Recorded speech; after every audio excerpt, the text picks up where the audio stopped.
নেককার দিনদার বউ চাইবো একজনের কাছে, তিনি কে? দেখুন, পৃথিবীতে অনেক কিছু মানুষ না চাইতেই পেয়ে যায়, বাট দুটি জিনিস আল্লাহর কাছে চাইতে হয়। এক, নেক স্ত্রী। দুই হচ্ছে নেক সন্তান। রব্বি হাবলি মিনাস সলিহিন। আল্লাহর কাছে চাইবেন যে তুমি আমাকে ভালো বউ দাও, তুমি আমাকে ভালো স্ত্রী দান করো, তুমি আমাকে নেক সন্তান দান করো। এই দোয়াটা করলে কবুল করবে একজন, আওয়াজ দিয়ে বলেন তিনি কে?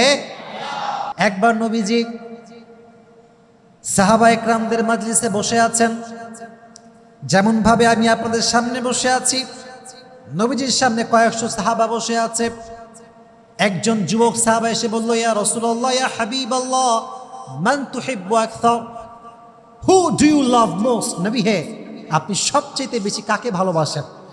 আরব বিশ্বে তখন বউকে ভালোবাসা এক কাপুরুষতা মনে করা হতো। যে বউকে ভালোবাসা তাকে বলা হতো কাপুরুষ। তৎকালীন সময়ে প্রথার মাঝখানে নবীজি সমস্ত প্রথাকে ভেঙে দিয়ে সবার সামনে বললেন, সাহাবা একরাম শোনো, উহিব্বু আয়েশাতা আকসার, আমি নবী আমার স্ত্রী আয়েশাকে সবচাইতে বেশি ভালোবাসি। সুবহানাল্লাহ পড়েন। আমি আমার বউকে সবচাইতে বেশি ভালোবাসি। দেখছেন কত সুন্দর হাদিস, সবার সামনে ওপেনলি বলছে আমি আমার বউকে বেশি ভালোবাসি। এক নাম্বার হাদিস। দুই নাম্বার হাদিস, এটা হচ্ছে এক মজার হাদিস, মানে যতগুলো হাদিস বলবো তার মাঝে এটা একটা অসাধারণ হাদিস। দেখেন, আমাদের হুজুররা যারা আমরা আছি, আমরা বড় খ্যাত বোঝেন, ব্যাকডেটেড, আনস্মার্ট, কি যে বোঝে না তাও বোঝে না, তাও যে বোঝে না তাও বোঝে না। আমাদের অবস্থা হচ্ছে এইরকম। এই যে আমরা হুজুররা যারা একটু স্মার্ট হয়ে চলা ট্রাই করি, আমরা যারা একটু যুবকদের সঙ্গে তাল মিলিয়ে চলি, যুবকদেরকে মোটিভেট করি, আমাদেরকে নিয়েও ফেসবুকে, অনলাইনে, ইউটিউবে মারামারি আছে না নাই? ট্রলের কোনো শেষ নাই। আপনি ইসলামের কাজ করবেন, যুবকরা আপনাকে ভালোবাসবে, আপনার millions of young people follower হবে, আর আপনি ট্রলের শিকার হবেন না। ইটস কোয়াইট ইম্পসিবল, এটা হতেই পারে না। বাংলাদেশের সবচাইতে যাকে ট্রল করা হয়েছে হচ্ছে মিজানুর রহমান আজহারি, আর এখন সবচেয়ে বড় সেলিব্রিটি বাংলাদেশ যার নাম, সে হচ্ছে মিজানুর রহমান আজহারি। ঠিক আছে না কথাটা প্রিয় ভাইরা? ট্রল করে কোনো লাভ হয় না। তো দেখেন, যেটা বলছিলাম, স্মার্ট হতে হবে, রোমান্টিক হতে হবে। আজকালকার স্বামীর এত খ্যাত, যদি বউকে কেউ বলে যে আচ্ছা তোর স্বামী কেমন রে, শালা একটা বাটপার, এর মতো বদমাইশ কেউ নাই। মনে রাখবেন একটা কথা, যে পুরুষ তার স্ত্রীর কাছে ভালো, সে আল্লাহর কাছে ভালো। যে পুরুষ তার স্ত্রীর কাছে ভালো, সে তার নবীজির খাঁটি উম্মত হয়ে যাবে। সুবহানাল্লাহ পড়া। এবার হাদিসটা শুনুন, নবীজি কতটা রোমান্টিক ছিলেন, কতটা সুন্দর ব্যবহার তার ছিল। একবার যুদ্ধ করে নবীজি ফিরে আসছিলেন বাসার দিকে, সমস্ত সাহাবা একরাম নবীর সঙ্গে আছেন। তো হঠাৎ করে নবীজি বললেন, এই তোমরা সবাই যাও, সামনে আগাও, আমি আর আয়েশা সবার পেছনে আসব।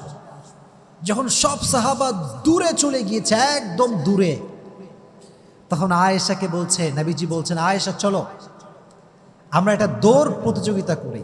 ওই যে সামনে একটা পিলার দেখছো না, বিশাল বড় লম্বা পিলার, তুমিও দৌড়াবা আমিও দৌড়াবো, দেখবো যে কে আগে যেতে পারে। সুবহানাল্লাহ পড়েন।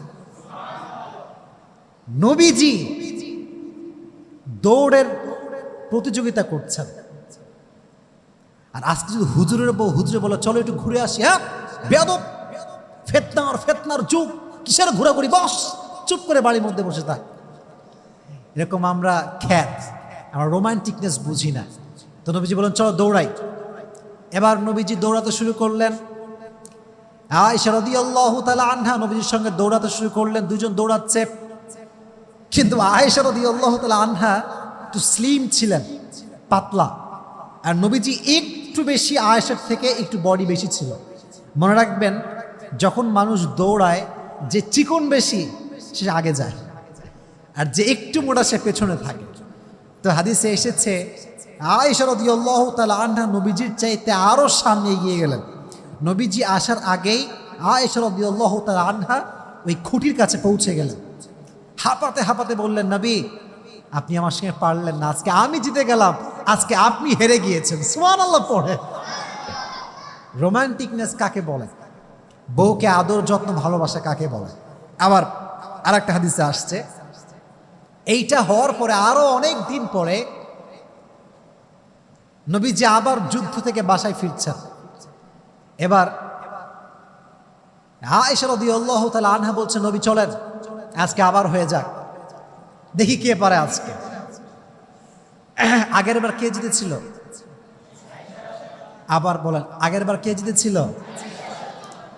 তো নবীজি বলছে, আগের বার হারছি, আবার যদি আজকে হারি মান সম্মান থাকবে না।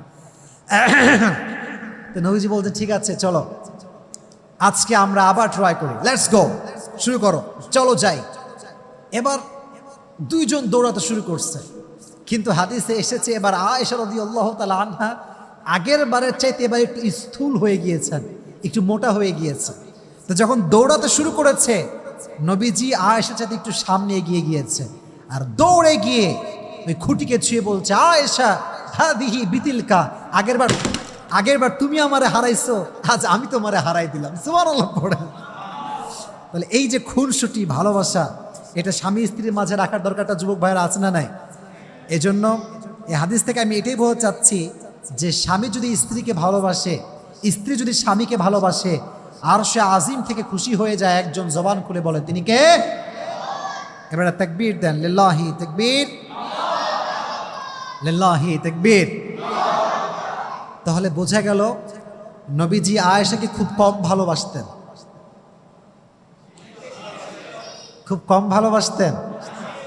তো তোমাদের যখন বউটো হবে, তোমরা খ্যাত হবা না রোমান্টিক হবা? লজ্জা পায়, দেখছেন এখনই লজ্জা পায়। বলেন, খ্যাত হবেন না রোমান্টিক হবেন? নবীজি কি আনরোমান্টিক ছিলেন না রোমান্টিক ছিলেন? আল্লাহ আমাদের সবাইকে নবীজির মতো স্বামী হওয়ার তৌফিক দান করুক, সকলেই পড়া আমিন। এবার আর একটা মজার হাদিস শোনা। আচ্ছা বলেন তো, আফ্রিকার মানুষ দেখতে অনেক ফর্সা হয়, তাই না ভাই? তারা হয় নিগ্রো, অনেক কালো হয়, এটা আল্লাহর সৃষ্টি, এখানে হাসার কোনো কারণ নেই। তারা হচ্ছে নিগ্রো জাতি, অনেক কালো হয়।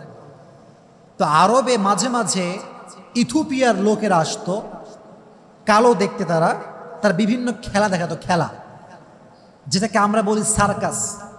আমরা বলি কি? তৎকালীন সময়ের সার্কাস ছিল তরবারি দিয়ে খেলা। কি দিয়ে খেলা? তরবারি দিয়ে। তো হাদিসে এসেছে একবার তরবারি দিয়ে হাবশিরা খেলছিল, ইথিওপিয়ার লোকেরা খেলছিল। এটা হচ্ছে ঘর, এটা হচ্ছে জানালা। এটা কি ভাই? জানালা। তো মাঠে খেলছে, ইথিওপিয়ার লোকেরা কোথায় খেলছে? মাঠে। তো তরবারি যখন আমরা বাড়ি মারি একটা আরেকটার সঙ্গে, একটা আওয়াজ আছে না নাই? তো আওয়াজ শুনে আয়েশা বলছে, নবী হে, আমি দেখতে চাই, আমার বড্ড মন চাচ্ছে, চলো না, নিয়ে যান আমাকে, চলেন একটু ঘুরে আসি। তো নবীজি কত ভালোবাসা, দেখেন কত সুন্দর হাদিস। নবীজি বলছে, ঠিক আছে, যদি তুমি পর্দা উঠায় দাও বা জানালা খুলে দাও, তবে তোমাকে মাঠ থেকে মানুষ দেখতে পারে। আর স্ত্রীকে কেউ দেখবে, এটা কোনো স্বামী কি সহ্য করতে পারে? বাংলাদেশে পারে? বাংলাদেশে সবই সম্ভব। আজকাল দেখবেন বাংলাদেশে স্বামী স্ত্রী মাশাআল্লাহ ব্লগ চলতেছে ধুমাইয়া, বউরে দেখাচ্ছে আরামে, মানে বউটা হচ্ছে তার ইনকামের সোর্স। বউয়ের রূপ দেখাবে, টাকা আসবে। নাউজুবিল্লাহ পড়লেন না আপনারা? তোমাদেরকে সবাইকে বলছে, যুবক ভাইরা শোনো, জীবনে হালালভাবে এত টাকা কামাবা যেন স্ত্রীকে দেখিয়ে টাকা পয়সা ইনকাম করতে না হয়। ঠিক না বলো যুবক ভাইয়ারা? এত টাকা কামাতে হবে তোমাকে, খালি বউরে দেখায় ব্লগ করে বেড়াচ্ছে। এটা বড় মারাত্মক ফিতনা। এটা আমার বউ, আমি দেখব, পৃথিবীর কেউ আমার বউকে দেখার অধিকার রাখে? এবার দেখেন আমার দিকে তাকান, হাদিসটা প্র্যাকটিক্যালি বোঝাচ্ছে। প্র্যাকটিক্যালি এটা হচ্ছে জানালা, এটা হচ্ছে মাঠ। তো নবীজি যেটা করলেন, জানালার কাছে এসে নবীজি দাঁড়ালেন। নবী ছিলেন আয়েশার সাথে একটু লম্বা, আয়েশা নবীর সাথে একটু ছোট ছিল। যখন নবী দাঁড়াইছেন, পায়ের যে গোড়ালি আছে এইটা উঠাই দিয়েছেন, ফলে লম্বা একটু কম হবে না বেশি হবে? লম্বা কম হবে না বেশি হবে? নবীজি পায়ের উপরে ভর করে লম্বা হয়ে দাঁড়াইছেন। খুব ভালো করে বুঝবেন হাদিসটার অর্থ কি।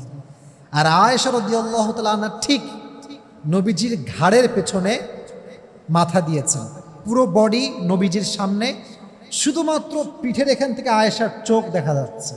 চোখ দেখিয়ে আয়েশা দেখছে খেলা কেমন হচ্ছে, অনেকক্ষণ দেখেছে খেলা। নবীজি বলছেন, আয়েশা মন ভরছে নাকি আরো দেখবা? বলছে, নবী আমি আরো দেখব, আপনি আরেকটু দাঁড়ান। যতক্ষণ পর্যন্ত আয়েশার মন ভরে নাই ততক্ষণ পর্যন্ত নবীজি পাটা এমন করে উঁচু করে দাঁড়িয়ে আয়েশার মনোরঞ্জন করেছে। সুবহানাল্লাহ পড়ে। ভালোবাসা কাকে বলে? হ্যাঁ, কত সুন্দর ভালোবাসা। আর একটা হাদিসে এসেছে, এইটা কি, এইটা কি ভাই? মাশাআল্লাহ। পানি খাবো এটা বাহানা ছিল, একটা হাদিসও আছে এখানে। দেখেন কত সুন্দর হাদিস। আয়েশা রাদিয়াল্লাহু তাআলা আনহা যে গ্লাসে পানি পান করতেন, মনে করেন নবীজি এখান থেকে পানি পান করেছেন, না আয়েশা এখান থেকে পানি পান করেছেন, নবীজি আয়েশার সামনে ঠিক ওই মুহূর্তে গ্লাসটা নিয়ে আয়েশা যেখান থেকে মুখ লাগিয়ে পানি পান করেছে, নবীজিও সেখানে মুখ লাগিয়ে পানি পান করতেন। সুবহানাল্লাহ পড়লেন না? কি সুন্দর ভালোবাসার বহিঃপ্রকাশ। আর একটা হাদিসে এসেছে, আমি আগে বলেছিলাম যখন বিয়ে হয়েছিল আয়েশার বয়স কি বেশি ছিল না কম ছিল? আরো জোরে, কম না বেশি? দেখবেন যাদের বয়স কম ম্যাচিউরিটি কম, বয়স কম কাজের দক্ষতা কম। কথা ঠিক আছে না প্রিয় ভাইরা? দক্ষতা কম। তো যখন প্রথম বিয়ে করে আসছেন বাসায়, রান্না করতে পারে না, ভাত রান্না করতে পারে না, রুটি বানাইতে পারে না। তো নবীজি এতটা ভালোবাসতেন, শুরুর দিকে নবীজি নিজেই আটা নবীজি ঠিকঠাক করে আটা ছেনতেন এবং নবীজি নিজেই আয়েশাকে রুটি কেমন করে বানাতে হয় হাতে হাতে শিখাই দিতেন। সুবহানাল্লাহ পড়ে।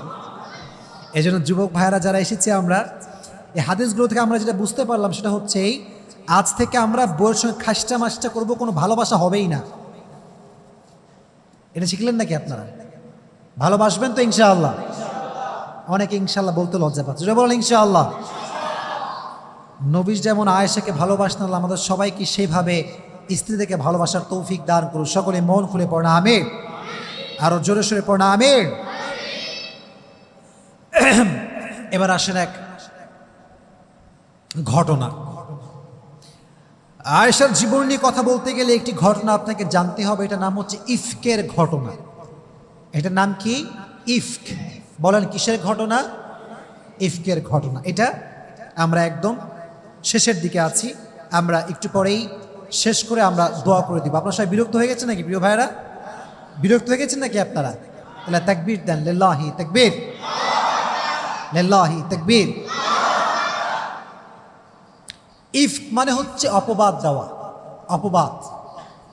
মাঝে মাঝে মিথ্যা অপবাদ আমাদের নামে আছে না নাই? মাঝে মাঝে নিজের নামে এমন কিছু শুনি যা আমি নিজেই জানি না। বন্ধু বান্ধবরা কয়, কিরে তুই নাকি 3টা প্রেম করিস? কি বেটা, আমি মেয়ে খুঁজে পাচ্ছি না বিয়ে করার জন্য, তুই 3টা প্রেম কই থেকে পাই? দেখবেন মাঝে মাঝে আমরা এমন কিছু শুনি যা আমরা নিজেরাই জানি না। তো অপবাদ, এটা হচ্ছে অপবাদের ঘটনা। হাদিসটা ভালো করে শুনবেন। একবার আয়েশা রাদিয়াল্লাহু তাআলা আনহা নবীজির সঙ্গে ফিরে আসছিলেন, ঘুরতে গিয়েছিলেন, ঘোরা থেকে ফিরে আসছিলেন। হঠাৎ করে প্রকৃতির ডাকে সাড়া দেওয়ার জন্য আয়েশা রাদিয়াল্লাহু তাআলা আনহা উট থেকে নামলেন। উট, এখন চলে বাস, এখন আছে কার, এখন আছে বাইক। তৎকালীন সময় ছিল 2টা জিনিস, এক হচ্ছে ঘোড়া আর একটা উট। তো উটের উপরে ছিল একটা হাউদাজ, এটা হচ্ছে আরবি শব্দটা, বাংলা হচ্ছে পালকি। এটা নাম কি? আগের যুগে বিয়ে হতো কিসে চড়ে? পালকিতে চড়ে। তো আয়েশা রাদিয়াল্লাহু তাআলা আনহা পালকিতে ছিলেন, প্রকৃতির ডাকে সাড়া দেওয়ার জন্য পালকি থেকে নেমেছেন। যখন নেমে গিয়েছেন, যখন ফিরে আসবেন তখন দেখছেন যে একটা গলায় লকেট ছিল, লকেটটা নাই। তিনি আবার গিয়েছেন লকেট খুঁজবার জন্য। লকেট খুঁজতে খুঁজতে এত দেরি হয়ে গিয়েছে যে পুরো কাফেলা আবার ফিরে চলে গিয়েছে। এখন বলবেন, হুজুর যারা উট টানছিল তারা তো অবশ্যই বুঝবে, কারণ একটা মানুষ উঠলে উঠের যে বোঝা এটা হালকা হয় না ভারী হয়? এর ব্যাখ্যা হচ্ছে এই যে আয়েশা অনেক চিকন ছিলেন, স্লিম ছিলেন, ফলে উঠলেও আহামরি বোঝা যেত না। তো সাহাবা একরাম মনে করছে অবশ্যই উঠে গিয়েছে, তারা ফিরে আসছে। তো আয়েশা যখন ফিরে এসেছে দেখছে উট নাই, কাফেলা আর নেই, তখন তিনি ভাবলেন যে আমি এখানে অপেক্ষা করি, একটু পরে নবী করিম সাল্লাল্লাহু আলাইহি ওয়াসাল্লাম অবশ্যই একজন লোক পাঠাবেন আমাকে নেওয়ার জন্য। তো একটু পরে একজন লোক, যার নাম ছিল সফওয়ান ইবনে মুআত্তাল, সফওয়ান ইবনে মুআত্তাল, তিনি আসলেন। দেখলেন যে মরুভূমির মাঝখানে একজন মেয়ে কাপড় মুড়ি দিয়ে শুয়ে আছেন। যখনই তিনি মুখ খুলেছেন, কাপড় হটিয়েছেন, তিনি বুঝতে পারেন এটা হচ্ছে নবীজির একমাত্র কুমারী স্ত্রী আয়েশা রাদিয়াল্লাহু তাআলা আনহা। তিনি বলতে শুরু করলেন, ইন্না লিল্লাহ ইন্না লিল্লাহ ইন্না লিল্লাহ। এটা কি হয়ে গেল? মরুভূমির মাঝখানে আপনি শুয়ে আছেন, কোনো কথা বললেন না, চুপচাপ উটের পিঠে আয়েশা রাদিয়াল্লাহু তাআলা আনহা বসলেন। তিনি নিজে হাত দিয়ে ধরে ধরে ধরে তিনাকে ফিরিয়ে নিয়ে আসলেন। এদিকে মুনাফিকদের সর্দার আব্দুল্লাহ ইবনে উবাই ইবনে সালুল শুরু করে দিল অপবাদ, গোটা আরবে ছড়িয়ে দিল যে মুহাম্মদের স্ত্রী আয়েশা অমক ছেলের সাথে, তার নাম হলো সফওয়ান ইবনে মুআত্তাল, জেনা করে বাসায় ফিরে এসেছে। নাউজুবিল্লাহ পড়লেন না? অপবাদ, কত পুত পবিত্র নারীকে অপবাদ দিয়েছে, আমি চিন্তা করতে পারেন? এই হাদিসটা আমি জানতাম না, রিসেন্টলি আমি খুব ভালো করে পড়েছি হাদিসটা নিয়ে। তো কি হয় বলবো, হাদিসটা অনেক কষ্টের হাদিস এবং অনেক শিক্ষা আছে হাদিসে। কিন্তু যার ব্যাপারে এত বড় অপবাদ সে জানেই না, তার নাম হচ্ছে আয়েশা রাদিয়াল্লাহু তাআলা আনহা, জানেই না। এই রুমরটা ছড়াতে ছড়াতে পুরো আরবটা গুরুগম্ভীর হয়ে গেল, মারাত্মক একটা অবস্থা তৈরি হয়ে গেল। এমন একটা অবস্থা হয়ে গেল যা আয়েশার আত্মীয় স্বজনরাও এটা বিশ্বাস করতে শুরু করলো। নাউজুবিল্লাহ পড়লেন না? ইস, এই জন্য প্রিয় ভাইয়েরা, একটা কথা মনে রাখবেন, রক্তের মানুষকে সবচেয়ে বেশি কষ্ট দেয়। পৃথিবীতে সবচেয়ে মানুষ প্রতারিত হয় রক্তের মানুষের দ্বারা। এজন্য আমি সবসময় বলি, পর মানুষের কষ্ট নিয়ে ভাবার সময় আমার কাছে নাই, কারণ আমার রক্তের মানুষ আমাকে যে পরিমাণ কষ্ট দিয়েছে তার কাছে পর মানুষের কষ্ট কোনো দাম আমার কাছে নাই। ঠিক কিনা যুবক ভাইয়েরা? মানুষ রক্তের মানুষের দ্বারা সবচেয়ে বেশি কষ্ট পায়। তো দেখেন, নবীজি এমন একটা অবস্থা তৈরি হয়ে গেল, নবীজি নিজে আয়েশার কাছে আসলেন, আয়েশা তুমি যদি ভুল কিছু করে থাকো তুমি তওবা করে নাও। এইটা শুনে আয়েশার মনটা ভেঙে চূর্ণ বিচূর্ণ হয়ে গেল। আহা, নবীজি আমাকে ভুল বুঝলেন, নবীজি আমাকে তওবা করতে বলছেন, আমি তো ভুলই করি না, আমি তওবা কিসের জন্য করবো এখান থেকে? আয়েশা অসহায়। নবীজি বসে আছেন, আবু বকর বসে আছে। আব্বাজান একটু বলেন না নবীজিকে, আমি তো এই কাজ করি নাই। আম্মাজান একটু বোঝান না। বলছে আমরা কি বোঝাবো, আমাদের বলার কিছু নাই। তার মানে বোঝা গেল অপবাদ বড় মারাত্মক খারাপ জিনিস। তবে একটা কথা মাথায় রাখবেন, দুটি কথা মাথায় রাখবেন। যে বলেন কয়টা? এটা বড় মারাত্মক কথা। আগে তাকবীর দেন, লিল্লাহি তাকবীর। মাইন্ডসেট ফ্রেশ করে তাকবীর দেন, লিল্লাহি তাকবীর। এক নাম্বার কথা হচ্ছে, কখনো মানুষের কাছে নিজেকে আহামরি ব্যাখ্যা দিবেন না। মনে রাখবেন, যে আপনাকে ভালোবাসে তাকে ব্যাখ্যা দেওয়ার কোনো প্রয়োজন নাই, সে আপনার চোখ দেখলেই ব্যাখ্যা বুঝে যাবে। আর যে আপনাকে ভালোবাসে না তাকে আপনি ইতিহাস এবং রচনা গ্রন্থ লিখে ব্যাখ্যা দিলেও সে আপনাকে বুঝবে না, কারণ সে আপনাকে ভালোবাসে না। কথা ঠিক কিনা বলেন যুবক ভাইয়েরা? এক নাম্বার কথা। দুই নাম্বার কথা, যখন আপনাকে কেউ ছেড়ে চলে যাবে তাকে সুন্দরভাবে সালাম দিয়ে বিদায় দিবেন, আর বলবেন একটা কথা, তুমি যদি আমাকে পছন্দ না করো, তুমি যদি আমার সঙ্গে থাকতে না চাও, আমিও তোমার সঙ্গে থাকতে রাজি নই। এর কারণ, যে থাকতে চায় সে থাকার কারণ খুঁজে বের করে, আর যে যেতে চায় সে যাওয়ার জন্য হাজারটা কারণ খুঁজে বের করে। যে আমি সেদিকে একটা কথা শুনছিলাম, মারাত্মক কথা, जो मेरा नहीं मैं भी उसका नहीं, अगर आप मेरा होना नहीं चाहते तो मैं भी आपका होना नहीं चाहता। কথা ঠিক কিনা বলেন যুবক ভাইরা? থাকতে চাইলে থাকো, না থাকতে চাইলে সালাম আলবিদা। কাউকে ধরে রাখবেন না। মনে রাখবেন, ব্যক্তিত্ববোধ যার আছে সে কখনো হাত ধরে কাউকে ধরে রাখে না, বরং সে বলে যে আমার, সে তো আমারই থাকবে, তাকে বোঝাবার কোনো প্রয়োজন হবে না। যুবক ভাইরা কথা বলেন ঠিক কিনা? তো আয়েশা বুঝে গেলেন যে ব্যাখ্যা করে কোনো লাভ নাই, আল্লাহ যদি আমাকে সঠিক জানে, দুনিয়ার কে কি ভাবলো আই ডোন্ট কেয়ার, দেখার সময় নেই। যেই ভরসা সেই কাজ, যেই ভরসা সেই কাজ। এবার আয়েশার চরিত্রকে পবিত্র করবার জন্য আল্লাহ তাআলা নিজেই কোরআনের আয়াতকে নাজিল করে দিলেন। সুবহানাল্লাহ পড়ে আল্লাহ বললেন, ইন্নাল্লাযীনা জাউ বিল ইফকি উসবাতুম মিনকুম লা তাহসাবুহু শাররাল লাকুম। আল্লাহ বললেন, মুমিনরা শোনো, তোমাদের ভিতর থেকে একটা দল আয়েশার ব্যাপারে মিথ্যা অপবাদ নিয়ে আসছে।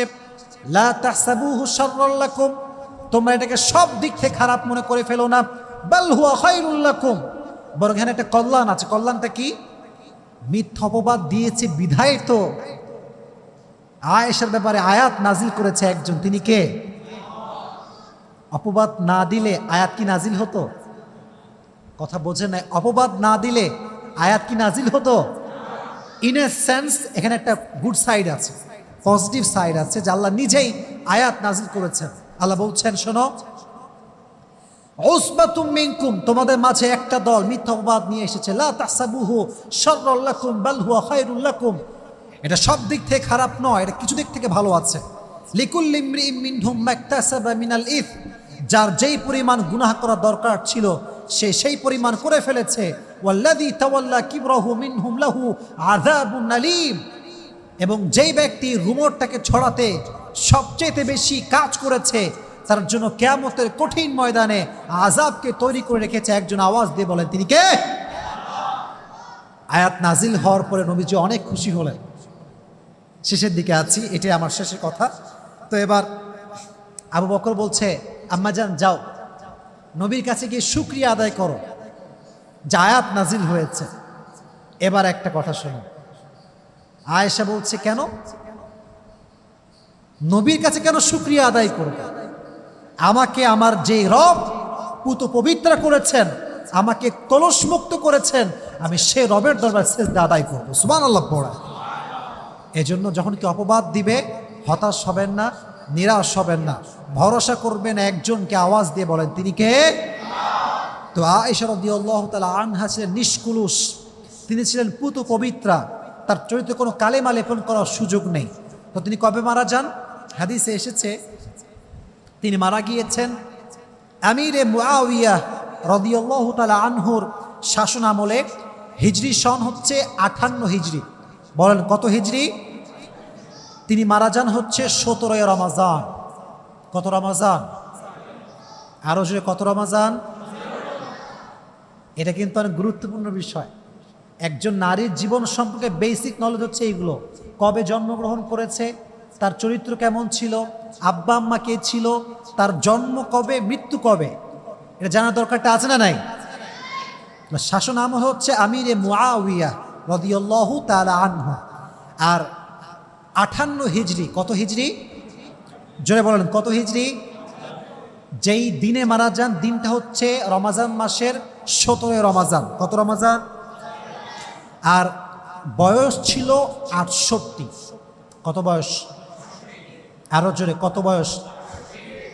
নবীজির স্ত্রীদের মাঝে সবচাইতে বেশি হাদিস যে স্ত্রী বর্ণনা করেছেন তার নাম হচ্ছে আয়েশা রাদিয়াল্লাহু তাআলা আনহা। সুবহানাল্লাহ পড়ে। নবীজির স্ত্রীদের মাঝে নবীজি সবচাইতে যাকে বেশি ভালোবাসতেন তার নাম হচ্ছে আয়েশা রাদিয়াল্লাহু তাআলা আনহা। নবীজি নিজেই একটা হাদিসে বলেছেন, দেখেন নবীজি হাদিসটা বলছি, খুব মনোযোগ দিয়ে শুনবেন। হাদিসটা হচ্ছে নবীজি বলছেন, হাদা কসমি ফিমা আমলিকু ওয়ালা তুআখিদনি ফিমা তামলিকু ওয়ালা আমলিকু। হ্যাঁ আমার রব, আমি আমার প্রত্যেকটা বউকে ভালোবেসেছি, সবার হক আমি আদায় করেছি, বাট আমি আমার একজন স্ত্রীকে সবচেয়ে বেশি ভালোবাসতাম, তার নাম হচ্ছে আয়েশা। দয়া করে মেহেরবানি করে তুমি এর উপরে আমাকে কিয়ামতের দিন পাকড়াও করবে না, কারণ আয়েশাকে আমি মন থেকেই প্রচণ্ড ভালোবাসতাম। সুবহানাল্লাহ পড়েন। এজন্য যুবক ভাইয়েরা, আজকের আলোচনার শিক্ষা হচ্ছে কয়েকটা, আমি জাস্ট বলা ট্রাই করছি সংক্ষিপ্ত সময়। এক, যারা আমরা হাজব্যান্ড হব, আমরা বউকে কখনো আর ভালোই বাসবো না। কথা বলেন না কেন আপনারা? ভালোবাসবো না? শুনে নাই, ভালোবাসবো না, এক নাম্বার। দুই নাম্বার, যখনই কারো নামে মিথ্যা অপবাদ শুনবো, সঙ্গে সঙ্গে বিশ্বাস করব, সঙ্গে সঙ্গে বিশ্বাস করব। Recheck, cross check, double check করার দরকারটা যুবক ভাইয়ের আছে না নাই? আগে বুঝবা যে কার নামে শুনছি আদৌ সত্য হতে পারে কিনা, কারণ মানুষ বড় ডেঞ্জারাস। আর আজকাল তো ফেসবুক মাশাআল্লাহ আছে, কিছু হইলেই পোস্ট, কিছু হইলে কন্টেন্ট। আমাদের হুজুরদের কিছু হইলেই, যারা ফেসবুক ইউটিউব চালায়, কি যে পায়, মিলিয়ন মিলিয়ন ভিউ পাইলে মাথা খারাপ হয়ে যায়, খালি হুজুরদের বিরুদ্ধে লেগে থাকে। এরকম যুবক বাংলাদেশে আছে না নাই? অপবাদ শুনলে বিশ্বাস করা যাবে না। আর এখানে আর একটা কথা বলে দেই, আপন মানুষের পরিচয় তখন পাওয়া যায় যখন মানুষ মিথ্যা অপবাদ দেয়। আপন মানুষের পরিচয় তখন পাওয়া যায় যখন সময় খারাপ যায়। মনে রাখবেন, ভালো সময়ে দূরের মানুষও কাছের হয়ে যায়, আর খারাপ সময়ে আপন মানুষটাও হাত ছেড়ে দেয়। ঠিক না বলেন যুবক ভাই? এই জন্য আমি বারবার বলি যে मैं अपनी बुरे वक्त का शुक्रिया अदा करता हूँ इसलिए कि उसने मुझे ये पैगाम देकर गया है कि कौन मेरा अपना है और कौन मेरा पराया। আমি আমার খারাপ সময়কে ধন্যবাদ দেই, আমি আমার বিপদকে ধন্যবাদ দেই এই জন্য যে আমার খারাপ সময় এবং আমার বিপদ আমাকে বুঝিয়ে দিয়েছে কে আমার আপন, কে আমার পর। এজন্য যখন অপবাদ দেয় তখন বোঝা যায় যে আসলে কে আমাকে ভালোবাসে। যে ভালোবাসে সে কি বলে জানেন? আরে জীবনে সব কত শুনবি, বাদ দে, কান্দিস না। আর যে আপনার হেটার্স, কিরে সত্যি নাকি রে, সত্যি তোর গার্লফ্রেন্ড আছে নাকি রে, সত্যি প্রেম করিস নাকি রে, সেইটা বলবে। আর যে প্রকৃত পক্ষের বন্ধু, সে বলে বন্ধু मैं तेरा दोस्त हूं, कौन क्या बोलता है कोई फर्क नहीं पड़ता, मैं तुझे जानता हूं। ঠিক কিনা বলেন যুবক ভাইয়েরা? আপন মানুষের পরিচয় এইটা। অপবাদ আসলে অন্য মানুষ যারা পর, তারা জাস্টিফাই করে, এটা কি সত্য, সত্যি করেছো নাকি গো? আর রাজশাহীর মানুষ জবের ব্যাপার, কি বে তুই করেছিস না কি বে, রাজশাহীর মানুষ। তো আমরা এটা করব না, যখনই যা শুনবো জাস্টিফাই করবো যে is it real or fake. ইনশাআল্লাহ, যে বলেন ইনশাআল্লাহ। তাহলে এক, বউকে ভালোবাসবো। দুই হচ্ছে যাই শুনবো মিথ্যা অপবাদে বিশ্বাস করা যাবে না। রাজি আছেন তো ইনশাআল্লাহ? আর মেয়েদেরকে বলবো, আপনারা আজকাল খুব খারাপ হয়ে গিয়েছেন। এর কারণ অনেক মেয়ে দেখবেন, I am really sorry to say, I am really sorry, এটা আমাকে বলতে হবে, অনেক মেয়ের এক পুরুষ দিয়ে হয় না, 10টা পুরুষ লাগে। কথা ঠিক কিনা বলো যুবক ভাইয়েরা? এই যেই মেয়েগুলো 10 পুরুষে আসক্ত হয়, দিন শেষে এমন এক কুয়ার ভেতরে পড়ে যেখান থেকে উঠে আর আসতে পারে না। ঠিক কেন বলো যুবক? আয়েশার মতো হতে হবে আপনাকে। আয়েশা রাদিয়াল্লাহু তাআলা আনহা তার পুরো জীবনে তার নবীকে ভালোবেসেছেন, তার স্বামীকে ভালোবেসেছেন, পর পুরুষের দিকে কখনো চোখ তুলেও তাকায় নাই। সুবহানাল্লাহ পড়েন। এজন্য মেয়েদেরকে বলবো, স্বামী হচ্ছে আপনার জীবনের প্রথম পুরুষ, স্বামী হচ্ছে আপনার জীবনের শেষ পুরুষ। স্বামীকে বাদ দিয়ে কোন নায়কের দিকেও তাকাবেন না, স্বামীকে বাদ দিয়ে এলাকার কোনো যুবকের দিকেও তাকানো যাবে না। ঠিক কিনা বলো যুবকেরা? আল্লাহ প্রত্যেকটা মেয়েকে স্বামী ভক্ত হওয়ার তৌফিক দান করুন, সকলেই পড়া আমিন। আবার অনেক মেয়ে আছে দেখবেন স্বামীর উপরে সন্তুষ্ট না, বলে যে তোমার তো 6 প্যাক নাই, অমুক যুবকের 6 প্যাক আছে, তোমার তো সরকারি চাকরি নাই, অমুক যুবকের সরকারি চাকরি আছে। আমার বোনদেরকে আমি একটা কথাই বলবো, অমুক যুবকের 6 প্যাক থাকতে পারে, সরকারি চাকরি থাকতে পারে, সব থাকতে পারে, কিন্তু অমুক যুবক আপনাকে ভালোবাসে না, আপনার স্বামী আপনাকে প্রকৃত পক্ষের ভালোবাসে। ঠিক কিনা প্রিয় ভাইরা? দিন শেষে স্বামীকে ভালোবাসার দরকারটা আছে নাই? আয়েশা রাদিয়াল্লাহু তাআলা আনহা যেমন নবীকে ভালোবাসতেন, রেসপেক্ট করতেন, প্রত্যেকটা নারীর এরকম রেসপেক্ট করার দরকারটা যুবক ভাইরা বলো, আছে না নাই? আল্লাহ প্রত্যেকটা নারীকে আয়েশার মতো স্বামী ভক্ত হওয়ার তৌফিক দান করুক, সকলে মন খুলে পড়া আমিন।